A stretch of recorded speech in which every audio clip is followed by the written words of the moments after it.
Hello guys! Hello! Virgo, welcome dito sa aking channel, Kapalaran 888 Virgo.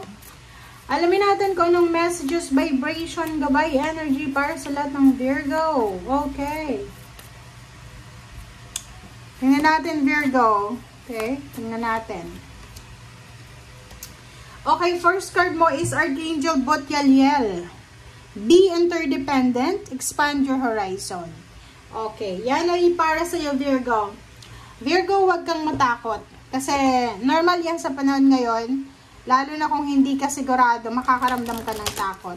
So dito sinasabi ng barahan na maging independent ka daw, maging malaya ka sa mga choices and options.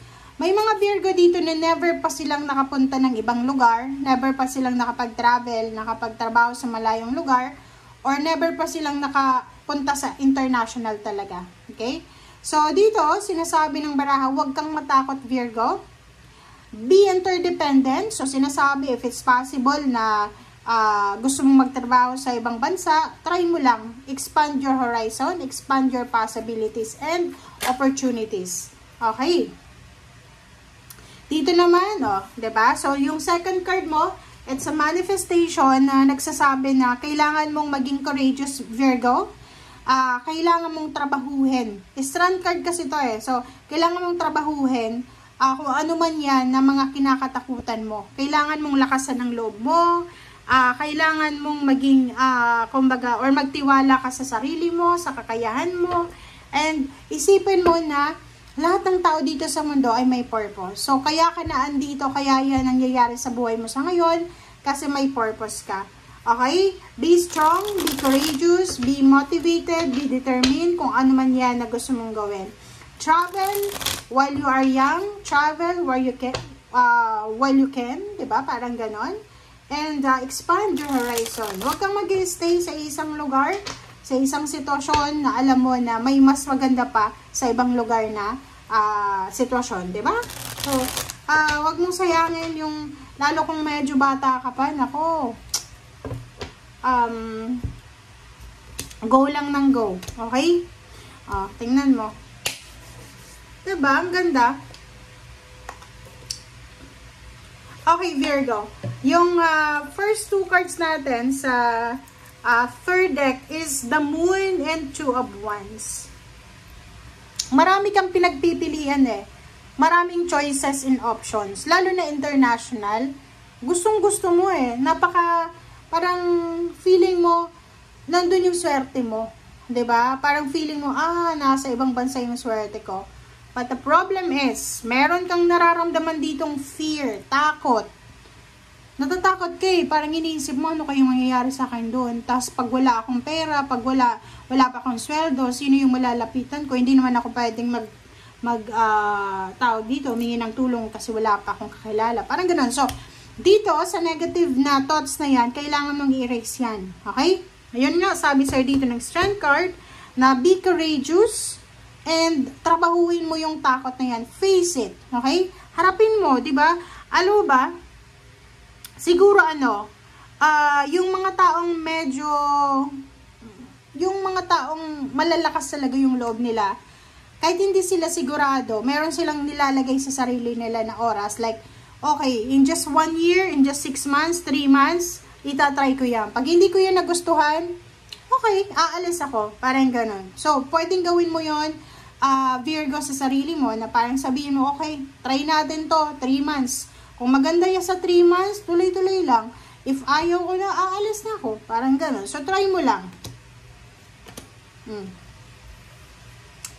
Kasi, pag hindi mo daw ito trinay, pag hindi ka, kumbaga, or hindi mo tinig advantage, itong mga ibinibigay sa yung signs ng universe na pwede mong gawin, pwede kang magsisi sa bandang huli.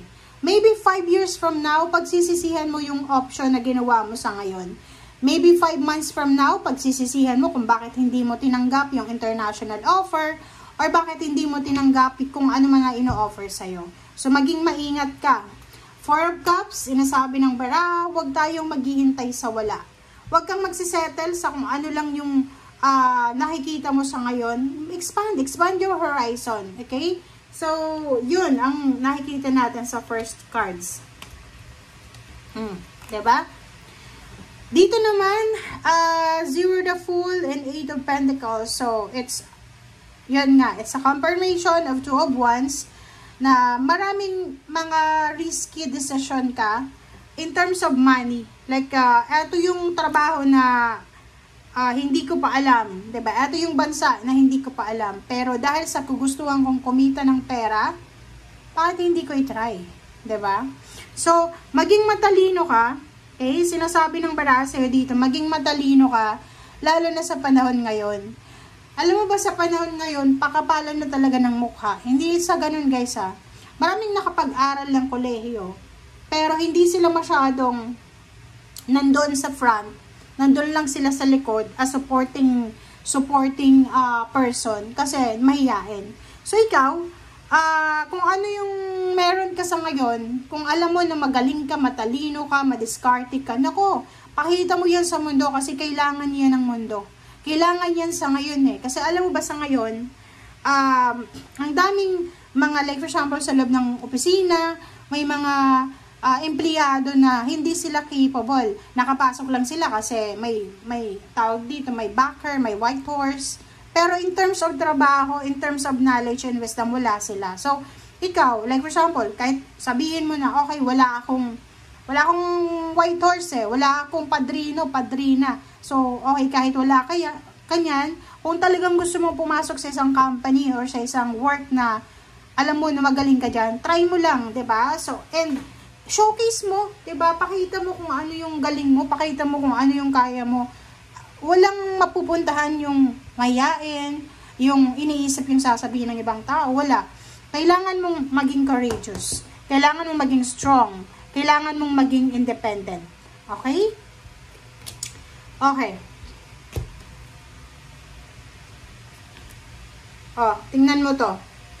Nakikita ko sa iyo dito, if you are single na Virgo, sinasabi ng baraha na unahin mo muna yung pamilya mo. Unahin mo muna yung obligations mo sa parents mo, sa siblings mo, or sa kung saan pa man.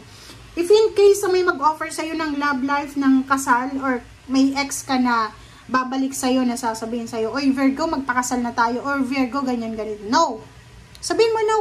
Sorry, I have priorities in life. I have to take care of my family first, or kailangan ko munang alagaan yung sarili ko. Parang ganon. So, ang nakikita ko sa'yo dito, because of relationship, merong mga Virgo dito na posibleng matatake for granted mo yung iyong talagang priority, yung iyong talagang goal. So, ibig sabihin ng Virgo, single ka man, in a relationship, live-in partner, asawa,